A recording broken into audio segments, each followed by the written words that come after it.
what is housing you right now. Thank you for being here at our first pop-up theater.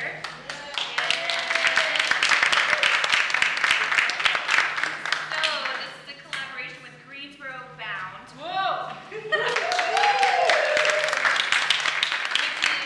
Greensboro's Literary Festival, and their second year is happening at the end of May. And Tiana Kelly Saeed is here to tell you more about that. Thank you. Thank you for letting us have this beautiful space. You're welcome, Tiana. I'm glad that you have been so cooperative. And we have also UNBOUND Art Show, which is co-sponsored by Greensboro Bound as well. As she said, there is a literary festival May 16th through 19th. There are over 80 authors, 65 free events, readers of all ages, and every single thing is free. Holler. Yes, free. So please do pick up one of these programs as you walk out. And today, and this event is also to honor World Press Freedom Day.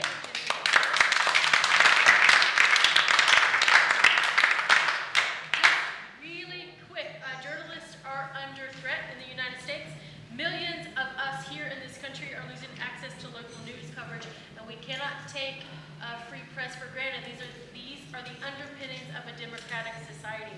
We are collaborating with PEN America this year on this event, and also with our festival, because writers and artists and musicians and actors serve as viable witnesses to vibrant communities, and we want to make space for them to continue to do so. Yeah.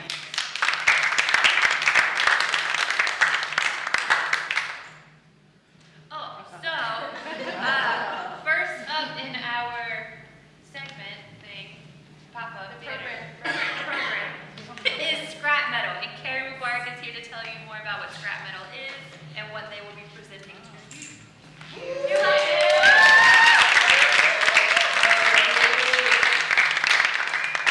Hi everybody, I want to thank you all for coming out to see scrap metal do its thing. So I'm going to tell you a little bit about scrap metal, but before I do that, I just want to thank CVA for doing such a great job.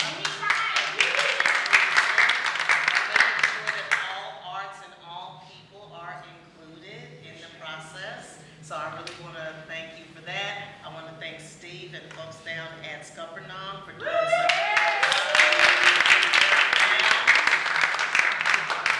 And then of course I want to thank Scrap Metal for hanging in there with me, for being available, and for lending their talent to this program tonight. So the reason why we're doing this is it's about literature. Like what we tell people is that every performance starts with writers. You can't have a performance if you don't have someone to write the performance. So every movie that you see, every television show that you see, there's a writer behind it. And so what we wanted to do is to honor the writers wherever they are, wherever they exist, wherever we can find writers, those people who are crafty with their words, those people who think about what it is that they're saying before they put it down on paper, or in our case, when we're talking about hip-hop music, sometimes it's not even written, it's just spoken. Freestyle. And so literature, as it is, the way we have thought of it, is something that's written on a page, but literature comes from within. Literature comes from inside your heart, it comes from inside your mind, it comes from your experiences.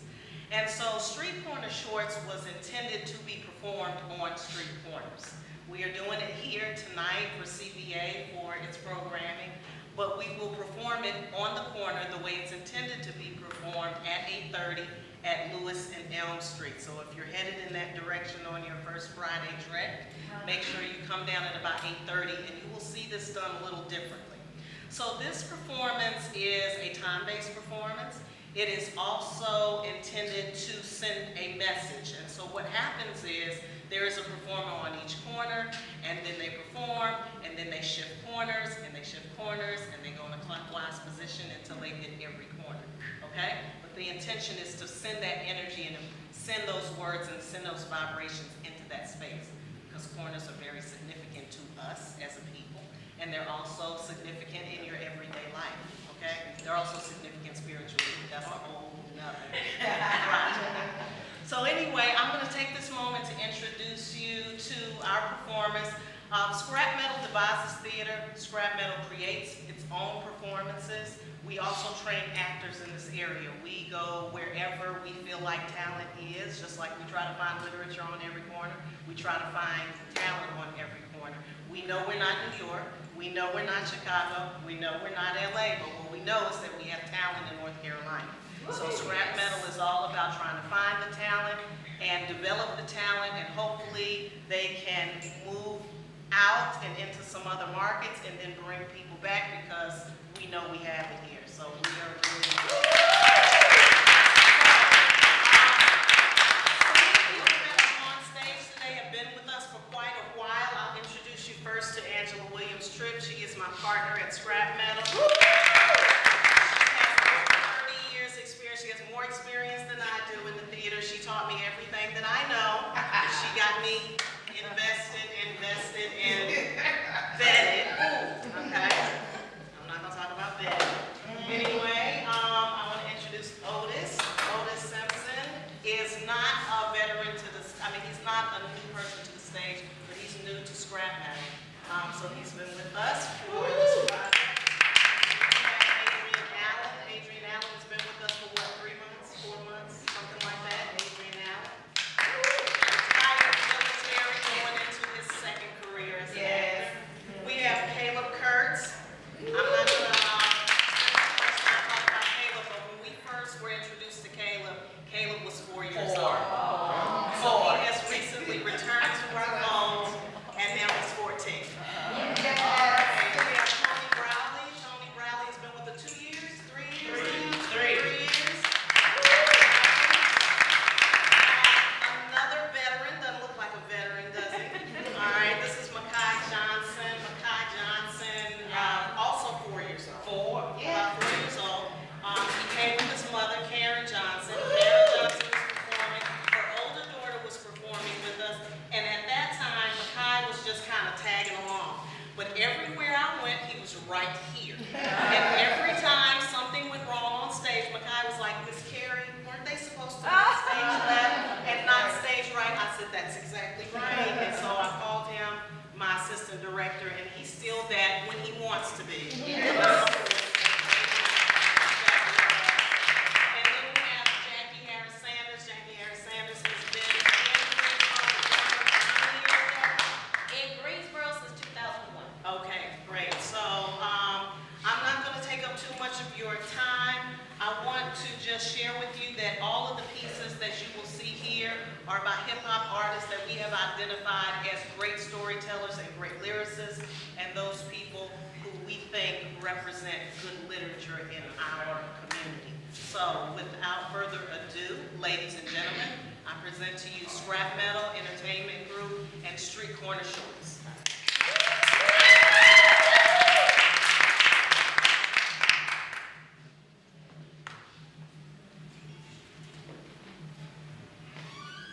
Don't follow me, don't follow me, don't follow me, don't follow me, don't follow me, don't follow me, don't follow me, don't follow me.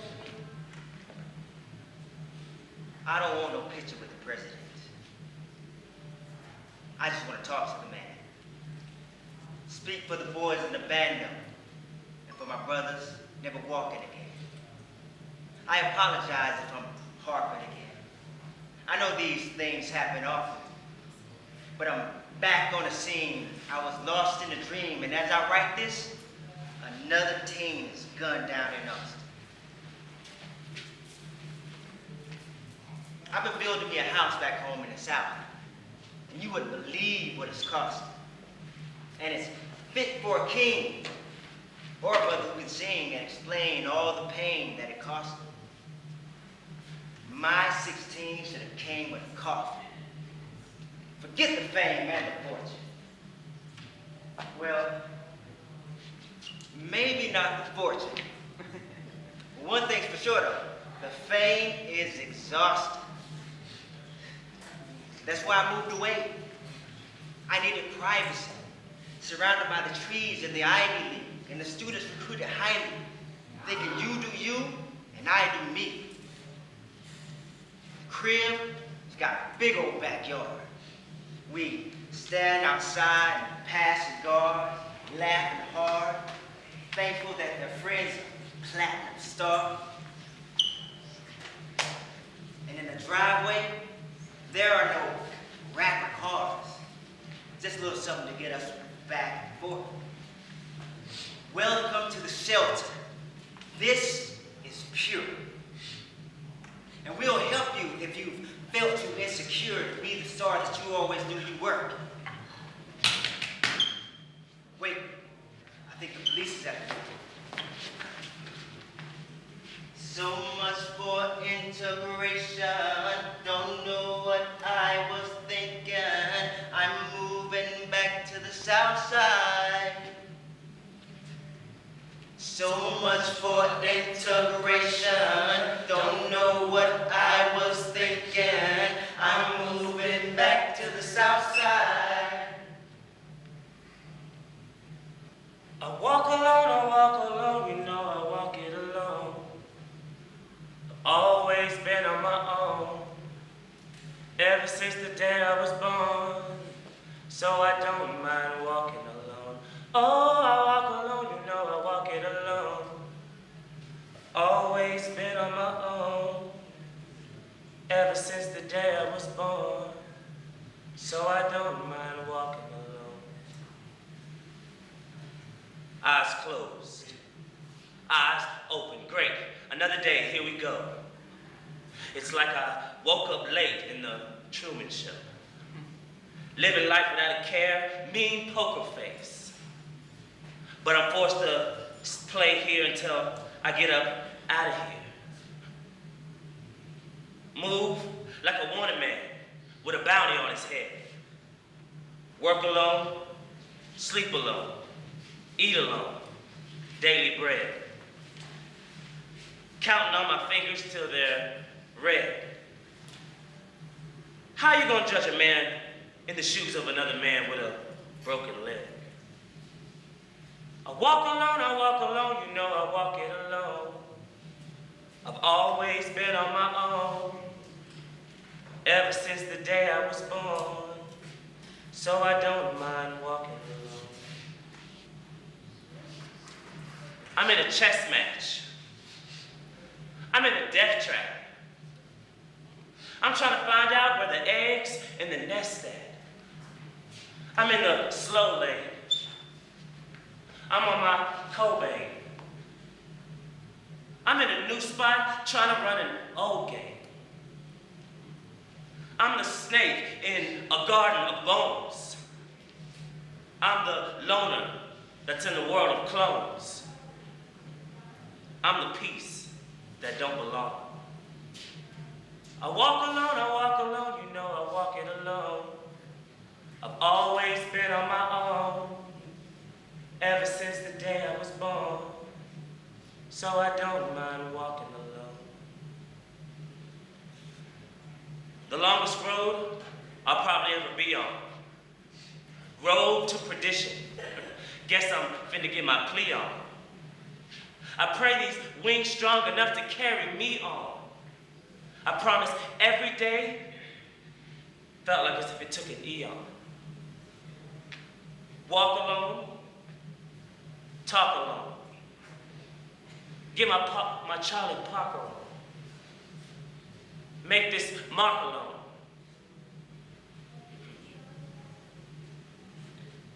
I move like a wanted man. Right here, can't stand. But I walk alone, talk alone. Get my Charlie Parker on. Make my mark alone. Shed light up in the dark alone. Get my spark alone. This mission I'm embarking on, like a kamikaze in the danger zone, far from home. I walk alone, you know I walk it alone. I've always been on my own, ever since the day I was born. So I don't mind walking alone. Oh, I walk alone, you know I walk it alone.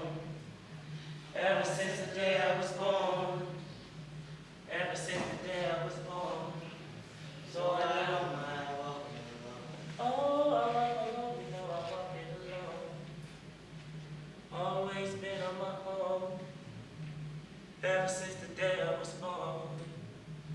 so I don't mind walking alone. In no fashion have I lost my passion for the pen. It's just that lately, life has been a lot less inspiring. To tell you the truth, trials and tribulations is very tiring. I gotta play a little game, gimmicks, and gunfire. I'm not aspiring to be any lower or higher than. I am equal, as in I and I again. I'm the truth. I'm complicated. I'm already, but try again. I've got to die once, to never, ever die again. And what I believe within, I engrave it in my skin. One thing that I ain't is a saint without a sin. How can there be a now if there never was a then? That's unbalanced, just like the yang without the yin. Hopefully I'm fortunate enough to spend forever with a friend. I'm slow dancing with destiny every day until then. When I first got my big break, I said I would never bend and discredit my character to keep up or contend. And my belief beat and bass line secrete such a special blend. I'm not like them at all, and I cannot pretend.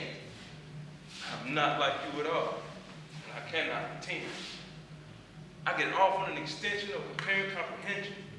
I'm in the classroom of my own. I'm too far gone for competition. Yet I'm never obnoxious with my obvious ambition. Perfectly imperfect with my dimensions, definition. I engage in my pen, piss the page until it bleeds my intentions. For honorable mention of God's divine intervention. I'm incredible, I'm inevitable, and there's no possible prevention. I'll holler and scream my dreams until I have your undivided attention. I'm eternally evolving, entirely extensive, eclectic expressions, eloquently, instantly innovative, cautiously creative. I'm driven. This God-given gift, it comes naturally to the native. No need for the dramatics or the systematics. Simplicity, strictly science and mathematics. The mastermind of the mighty mystical and magical moves and metaphors manifest masterpieces. Thoroughly, theory through the inner mind's eyes establishes this thesis of these innermost intriguing interpretations of extreme intelligence. My common sense is no coincidence. Caution competitors, approach carefully. I can see rare ranges of a distance. I expect respect. There's no tolerance for negligence. Never. You'll forever feel the wrath of the pure and powerful poetry. Permanent, premeditated, political, critical, compelling storytelling. Defining desire, faith, feel the fighting brilliance, philosophical, psychologically, willingly waging warfare. Instead, endorsing education and not hate equality, not hate just education of the mind state, not mere words, but emotions, which is essential, influential, proving my people's potential. Militants, innocence, insight. Listen to God, then right. Since my birth date, I've been tight. Black on black, black on black, black on black, black on black, black, black, black, black on black, black, my thoughts are black, black, black on black, my skin so black, I'm rocking up black, everything is black, wheels on these black wheels in this black wheel with this black, oh, I'm so black on black on black on black, black, black, black, black on black, black, my thoughts so black, black, black, my skin so black, I'm rocking up black, everything is black, wheels on these black wheels in this black wheel with this black, oh, I'm so black on black on black on black on black.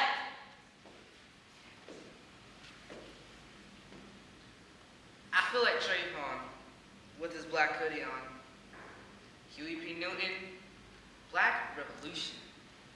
I got a black fist balled up. It ain't just me, it's all of us. For hundreds of years of oppression, I'm finally about to give me that black Tesla. Black skin marks on the pavement, cops want to see me in a black cage. Black on black on black. Matches you with the tap dance. Gucci with the dapper dan.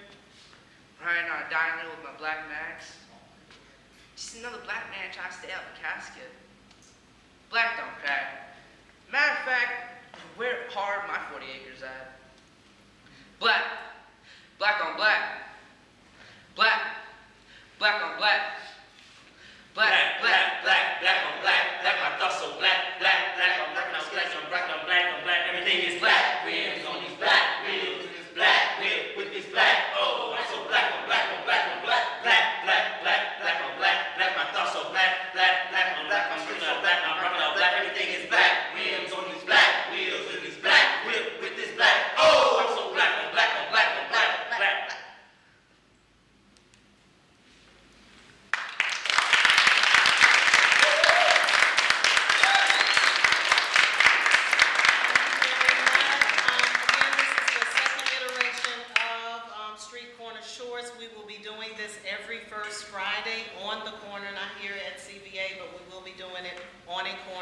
Greensboro in June. We'll do a different one again in August, and then we'll do a different one in September, and then that will be it. So each time there will be different performances, different lyrics, and different people up on stage. Thank you all very much. You all have been a great audience.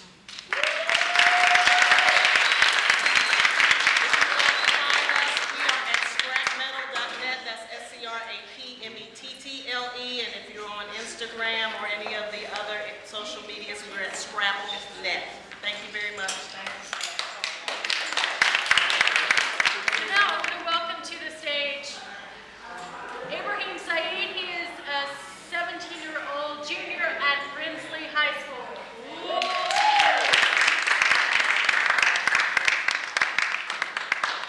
Hi, my name is Ibrahim. I'm 17. I was spawned by her. Yeah, so I'm a rapper, and that kind of translates to the piece I'm about to do, which is spoken word. And it's about my name. It doesn't really have a title yet, but I hope you all enjoy it. Growing up, I had an interesting life. Diplomatic father, the prestige, but no greatness. I am the experiences the world made me. 6 in America, challenges approach. Ibrahim, the Arabic Abraham. A foreign taste uncomfortable in their mouths. I make it comfortable. Oh, excuse me.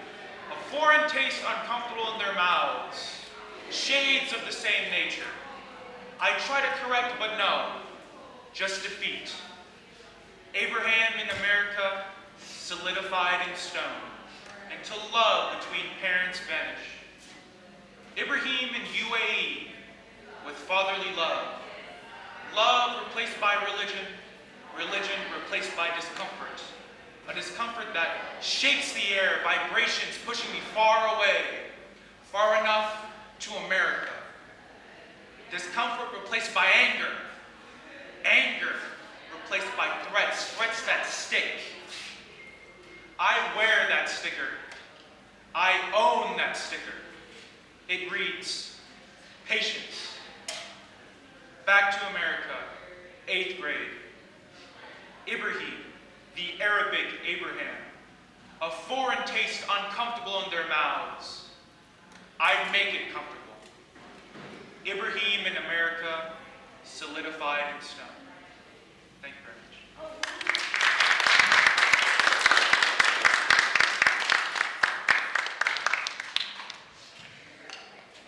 So I am very honored to introduce Drew Matthews. Hey! Hey! Hey!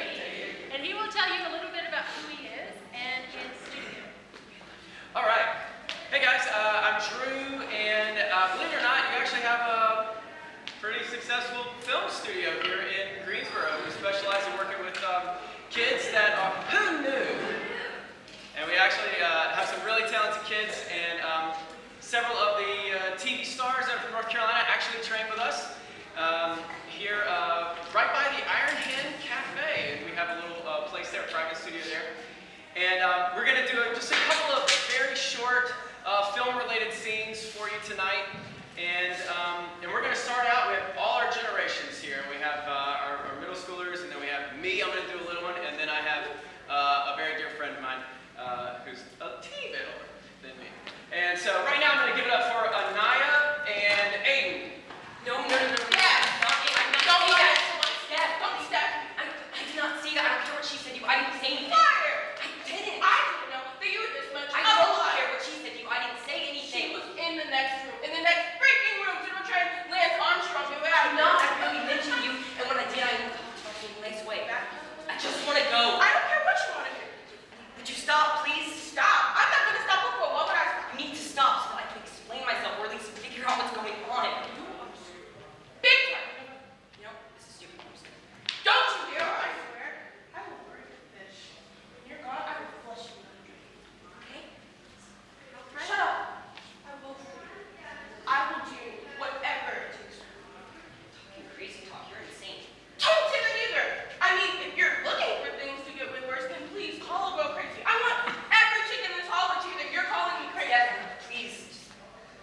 That's a beautiful thing.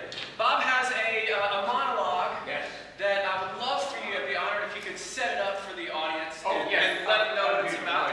And we'll get you squared away. Okay, thank you very much. Yes, sir. Okay, I'm on the cone, and I'm a voice crying in the wilderness. The premise of this is two old sailors. They, when they were 17 years old, got drunk and joined the Merchant Marines. And they've never been able to pull away from their profession. In fact, what they've done, they've not known anything except ships and the sea for 80 years. And now they're getting the same age as me. They're 88 years old. And so, what is happening, Yank is getting very bitter. He doesn't like being there. And it's the frustration, he's beginning to take it out on Drisk. Drisk is the buddy that he joined, he was with when he joined the Merchant Marines. But Drisk couldn't care less. Drisk has not been sober an hour for the past 25 years. So he just sits there, and Yank keeps telling him the things that are going wrong in his life and what he would like to do to improve his life. It's very late in his life, but Yank just doesn't get it either. So let's see what happens.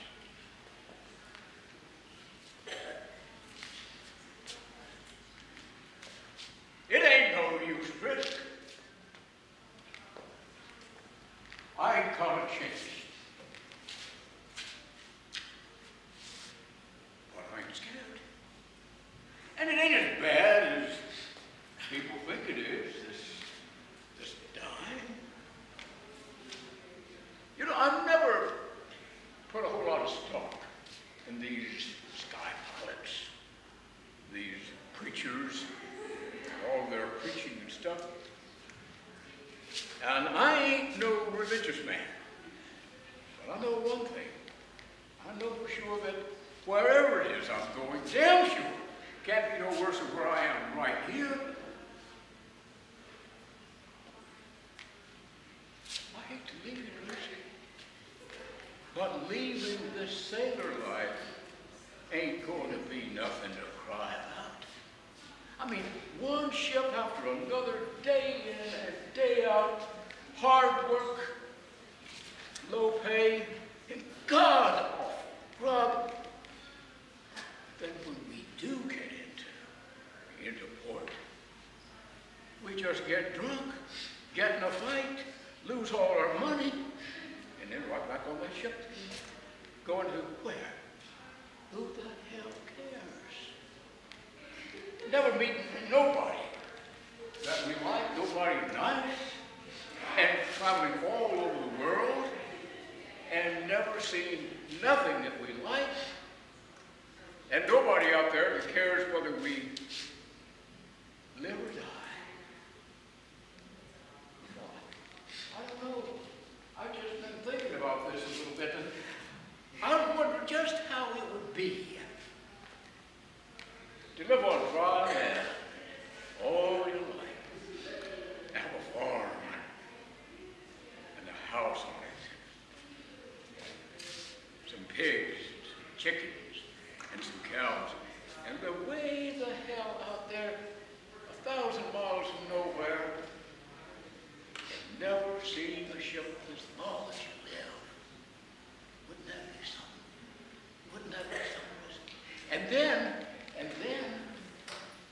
we could have a wife that looked after us, and we could live in a nice home, and at night, a bunch of young'uns to play with after we get the chores finished.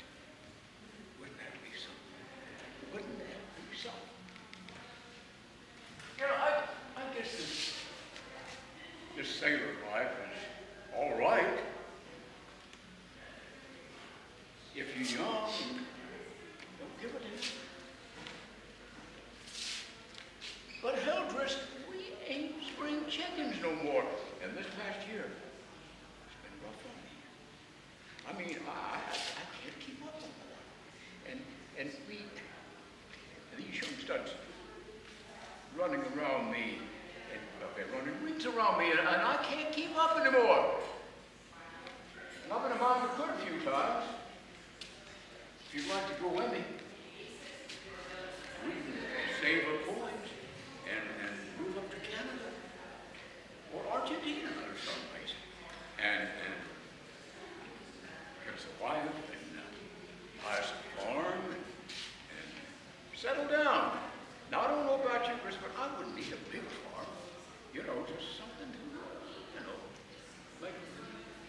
Frisk,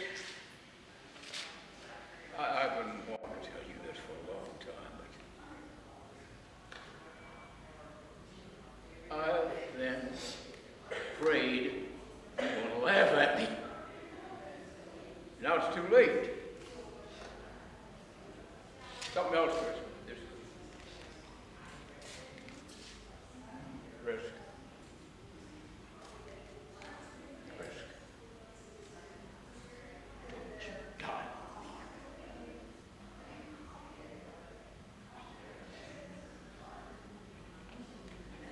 Thank you.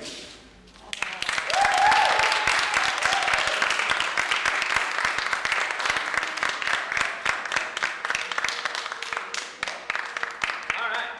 I originally started in musical theater. My mom did that, and then I remember when I first started studying film and camera work, they made fun of me, and they were like, "You came from musical theater, didn't you?" And so I was like, "Yeah, I did." And I didn't realize that was an insult at the time. And so I'm going to do my first monologue that I did when I got into film for you. It's from a gentleman named Aaron Sorkin. You might have heard of that. In September 1998, there was a sports anchor, and he was about to be fired from his job because of a newspaper article that he had done.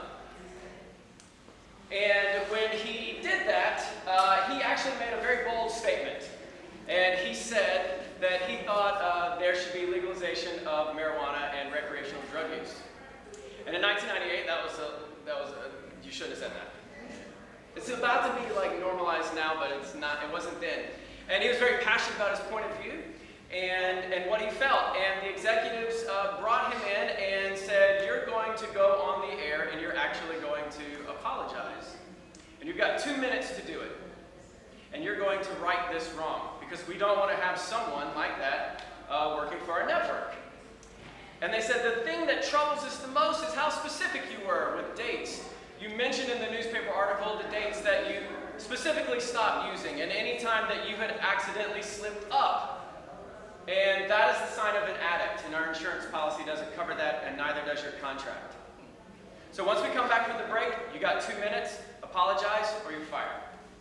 And so this is what he said. So I'm going to do a reenactment of that.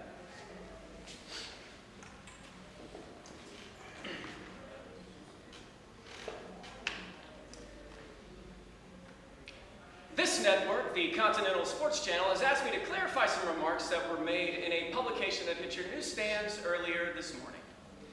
Now, it is possible for one to walk away from that article with the impression that I don't think drugs are a destructive and deadly force in our culture, our economy, and the lives of our children.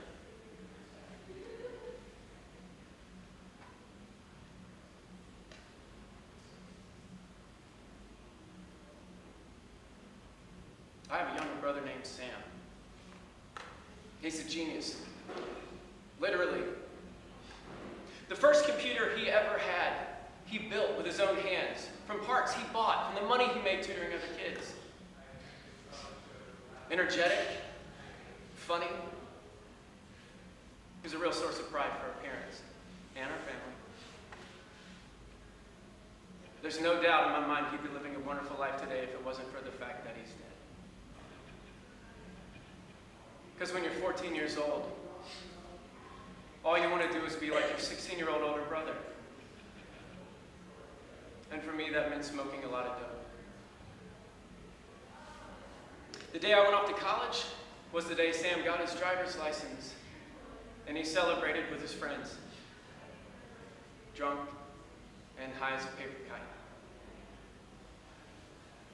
He never saw the red light that he ran. And he never saw the 18-wheeler that threw him into the side of the brick banking. That was 11 years, 7 months, and 12 days ago tonight.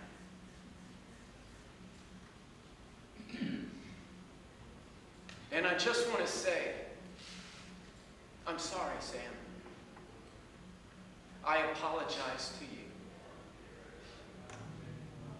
You deserve better in my hands. I'll never make that mistake again.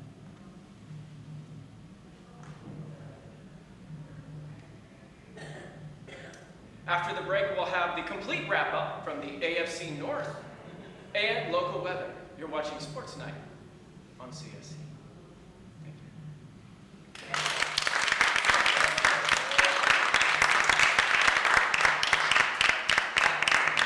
And finally, our dear friend Bob is going to read us just a fantastic poem, and I'll let you set that up, and then in studio we'll be done for tonight. Thank you so much. I appreciate you letting me come on again. I mean, I'm shocked that you let me come on again. But thank you very much. This is something that I found a few years ago. And the premise behind this is the man lost his wife from cancer or some other dreaded disease. And he went into deep depression. I mean, he mourned her death for years. And then finally, to assuage his grief in some way, he sat down and wrote this poem. And the title of this poem is a little strange. For a man who lost his wife, who is in an abyss of depression. The name of the poem is Forgetting You, but you'll get it in a moment. Each season of the year, I'll be forgetting you. Oh, each season, every year, I'll need to forget you each summer, spring, autumn, winter. Each summer, I'll be forgetting you. You, brown with the sun's fire. You, moving in massive adagio, like a seal turning in wire. You, lying in the sun, or looking wonderful in a cotton dress. You and the kites, Connecticut and you. Autumn, I'll be forgetting you and the first long kiss on the green Bedlam Hill under the rash of stars. I could not leave your mouth, remember. The bittersweet we gathered in the rich red sumac in the high hectic woods where the air was ripe apples, the colors chrysanthemum. Each winter, there'll be long evenings together to forget, reading or talking, having friends over, and later growing sleepy in each other's arms. Spring will be the hardest to forget, with lovers everywhere. Oh, spring will be hard, forgetting the early violets along the Hocking, hitching to Marietta, and the lamb that broke the foal to follow us. How beautiful you are. Each time I know beauty, it'll be through you. When joy lifts me high or sorrow breaks me, when I love again, my senses conditioned to you will be forgetting you. Oh, again. I'll be forgetting you in silence and in song. In silence, I will bring dreams of you too wonderful to dare aloud. And the words I shall not use for anyone but you. I shall make poems. When a star falls, I will wish for you. When the moon is new, I shall wish for you. When a bird looks into my window, when a leaf falls before me, and when I see a fern in a flower, I shall wish for you. And when autumn lays out her lavish colors, her warm, brown, ripe yellow, her exciting red, all over the hills and fields, I shall look for you. That's it.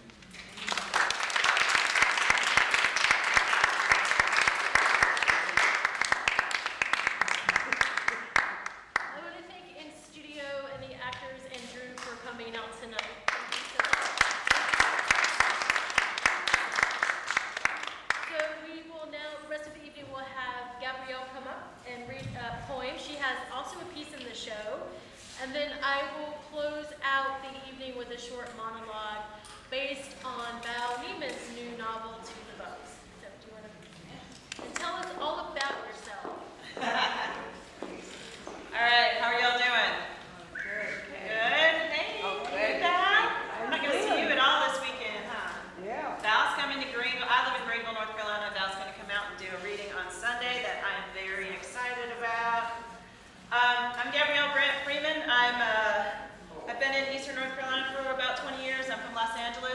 So about half and half, which is a complete culture shock. And, but I'm getting used to it now after 22 years. So I'm going to read some poems for you today. The first one is one that Deanna suggested that I do as kind of part of the performance aspect of tonight. And then I'll read two that are the inspiration for my artwork, which is over here on the right wall. And I'm so happy to be a part of this exhibition. It's fantastic, and I love Greensboro Bound, and I love the CVA. Greensboro Bound! Yay! Okay. All right, so this poem is from my book, which is called When She Was Bad, and it's out from Press 53, which is in Winston-Salem.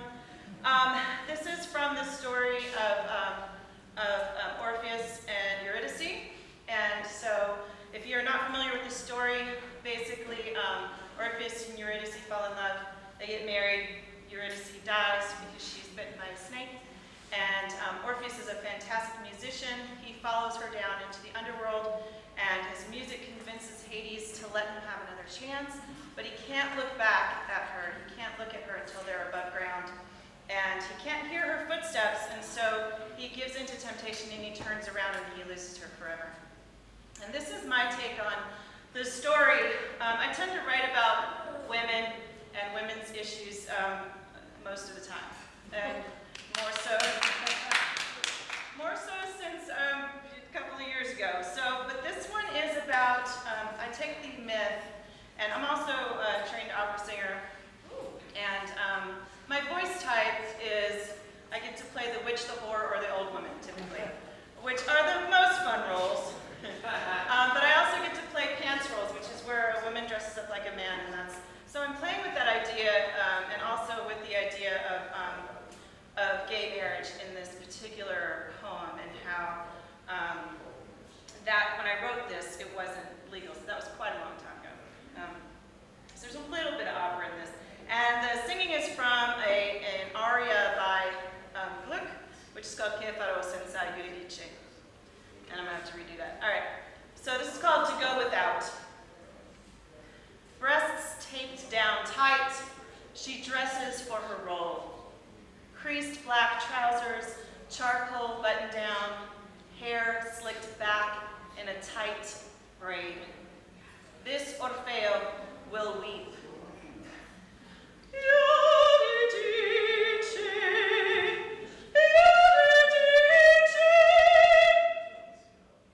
Libretto of two lovers, one snake bit, slight pinch of the needle, hot blood courses, spins to the underworld, forsythia wound in her dark curls.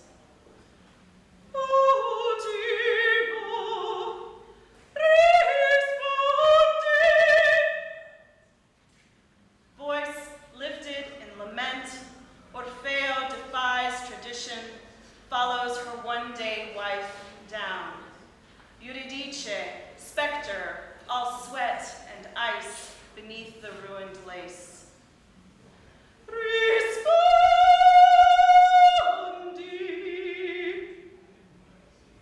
Delicate petals seemed gray in their crush.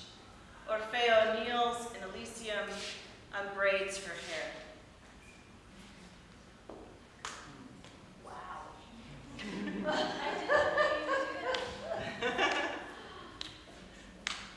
I love the acoustics in here. Okay, so these two poems were written after I saw the sentencing for the Brock Turner trial. And if you're not aware of what that was, it was a man who was caught raping a woman behind a dumpster, and he was given 3 months in jail total, which unfortunately is not unusual in our society. And this is from a piece, again, that's over on the wall that I did based on these poems. This is called Waste, or well, it's called Waste, but it's from a series called Girl Trap. Okay, so you guys remember the game Mousetrap, right? And you put together so it's a Rube Goldberg machine, right? Where you make this ridiculously difficult thing to come to an easy outcome. And that's what it seems to me that we women are put through every single day, like this ridiculous machination of this combination of things that we have to do in the right order in order to get to a very simple outcome, which is to be acknowledged as a human being a lot of the time. This is called waste. This game is a machine involving bowling balls, sipping birds, boots, babies, bullets, pulleys, and rope. Begin at the beginning. Measure the natural waste with tape and a wandering eye. Correct with strings, pull tight, tug with a foot in the back, make the ratio deep. Fingers should meet. This game is a machine involving spandex, stretch, smoothing, machination, designed to counterweight personality, to sip politely in public, to slip one past calculation of worth. Numbers matter as much as how much rope one needs to hang.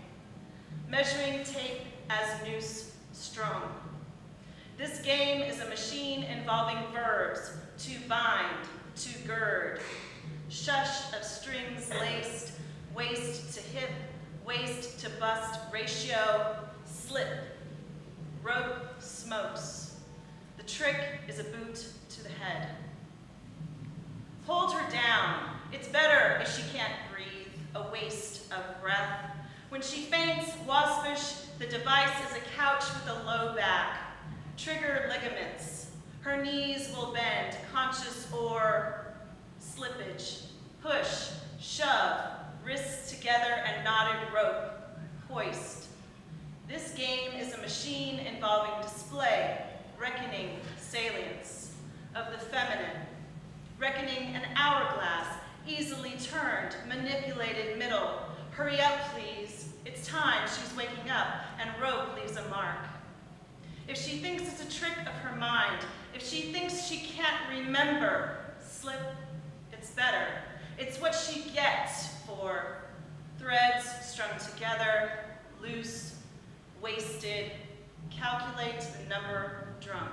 Insert into machine, just enough rope.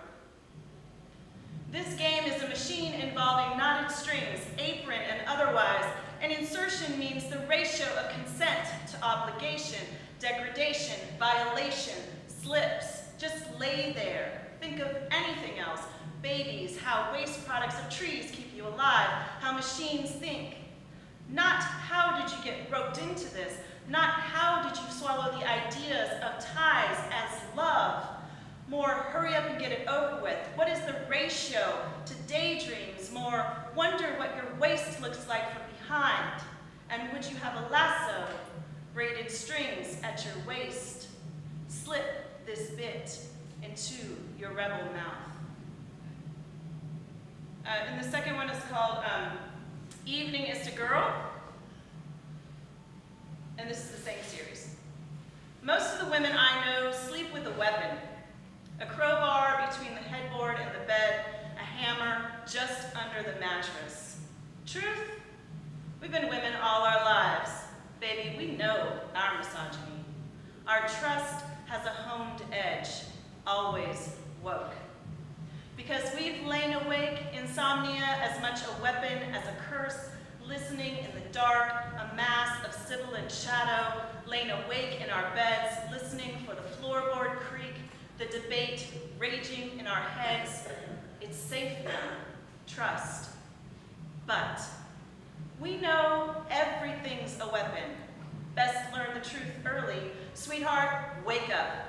Your mouth is full of teeth. You bite, you kick, you scream. This is a truth we teach our daughters. I feel like I am just now waking up. This America says girl babies turn from children to objects in a minute. Weaponized bodies overnight. As I tuck my preteen into bed, I wonder exactly how much misogyny it took for me to reach middle age with a mess of defensive lessons right behind my eyes.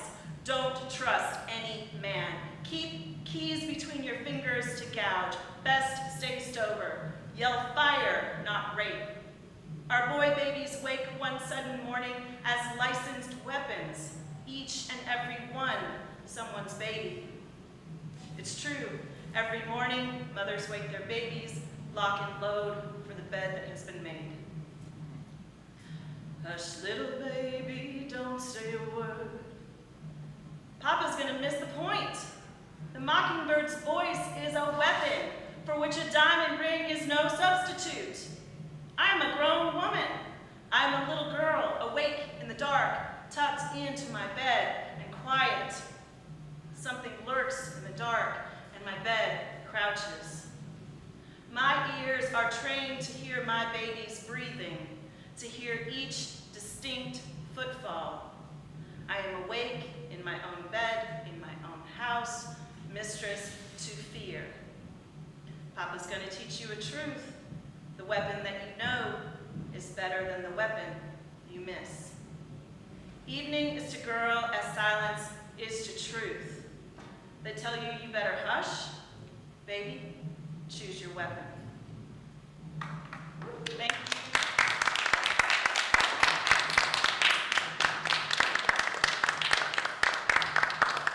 Thank you so much. And make sure that you see her piece. I did not realize there was a drum performance. We need about 2 minutes to set up for the final piece. So just give us 2 minutes and we'll do that. I need to change that. I'm going to talk while Deanna changes. I'm Steve. I'm one of the owners at UNBOUND and a program coordinator for Greensboro Bound. So just want to talk to you a little bit about a couple of things while Deanna's getting ready. One is Penn America has been really, really nice, and they're co-sponsoring the entire Appalachian series that is part of Greensboro Bound this year, which is 4 programs, which will include Wiley Nash and Val Neiman. Penn America is also sponsoring today International Journalist Day, and it's interesting to note that this year was the first year that the United States was named one of the deadliest countries for journalists. Penn America works worldwide to protect journalists and to work for freedom of speech, so we're really, really happy to be a part of them and the work that they do. Deanna Kelly Syed is a festival coordinator for Greensboro Bound. She's also a writer. And what else am I supposed to say about her? Oh yeah.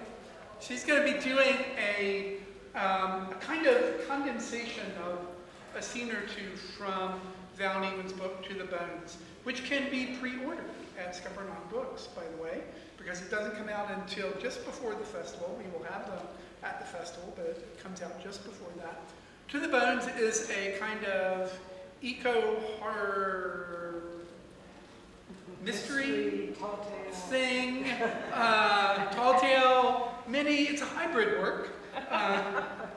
It's a really cool novel set in Appalachia in West Virginia.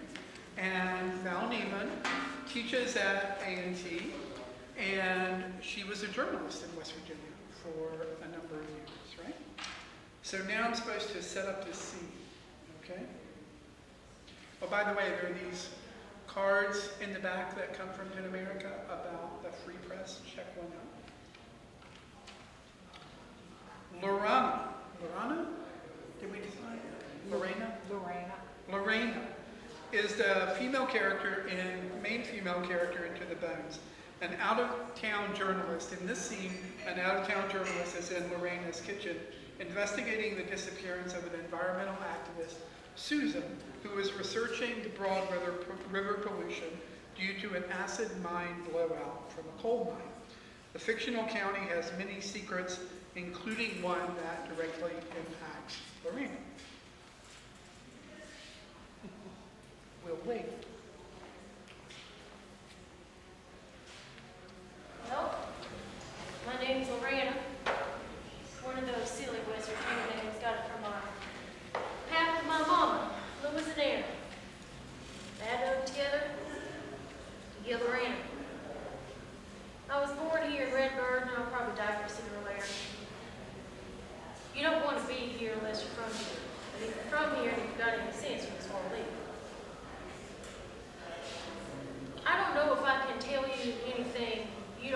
know about that missing activist woman, Susan. I can tell you, this is a strange town. More people like you appear, more they disappear. I just keep to myself. I work at the sweepstakes, so I know a lot about people's business, even though I don't want to. And at 9, I come home and I read about all the things that's coming for us, like global warming, fracking, mountaintop removal. Sometimes you think it's just all out there, but it ain't. It's right here in Coal Country. That acid mine blowout turned the Broad River all yellow.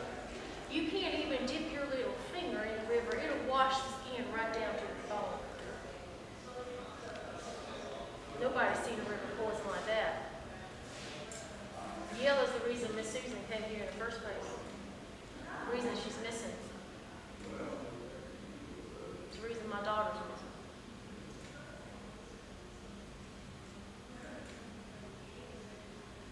Susan was taking water samples last her people heard of her.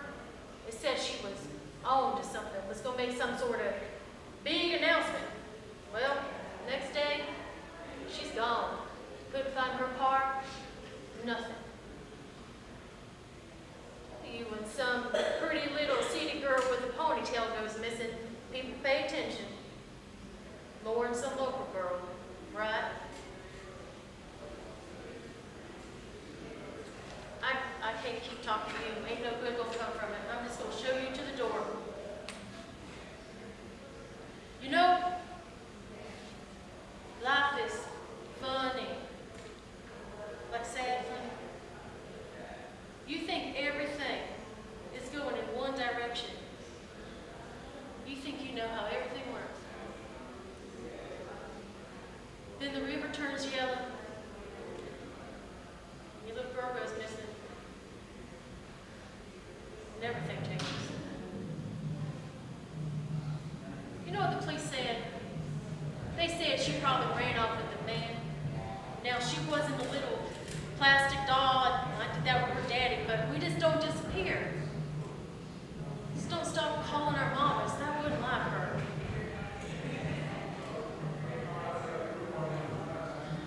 Well, since you're still sitting there, write her name down. It's Dreama. D-R, write it down. D-R-E-A-M-A.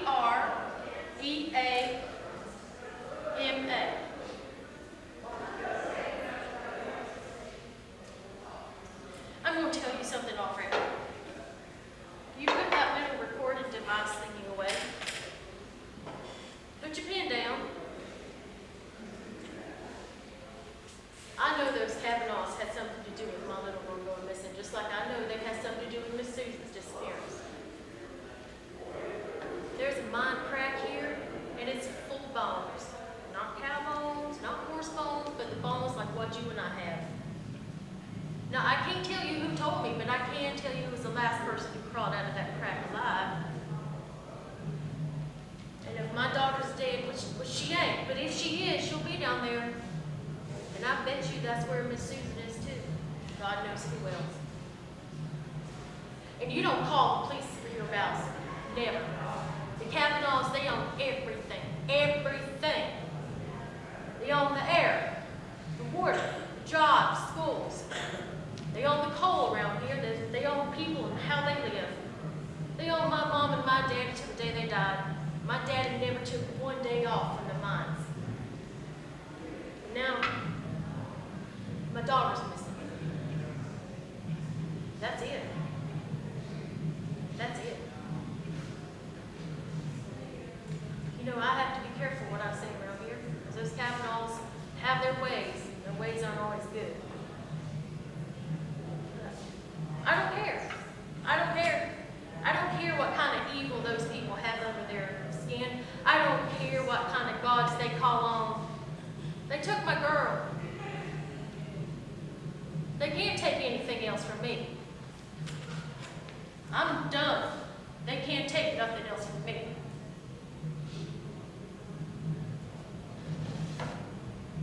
I think it's time you best get going.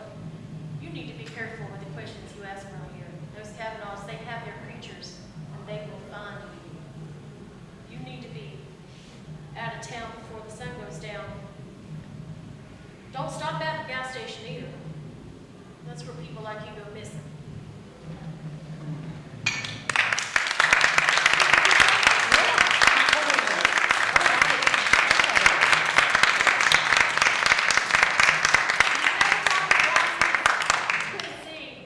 So there's Val Neiman.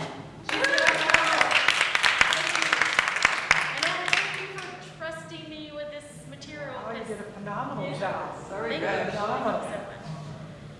I want to thank all of you for coming out today, and please do remember today is World Press Freedom Day and also Greensboro Bound, May 16th through 19th. Everything is free, and it's an event for all ages. So let's end it with a huge applause for actors and writers.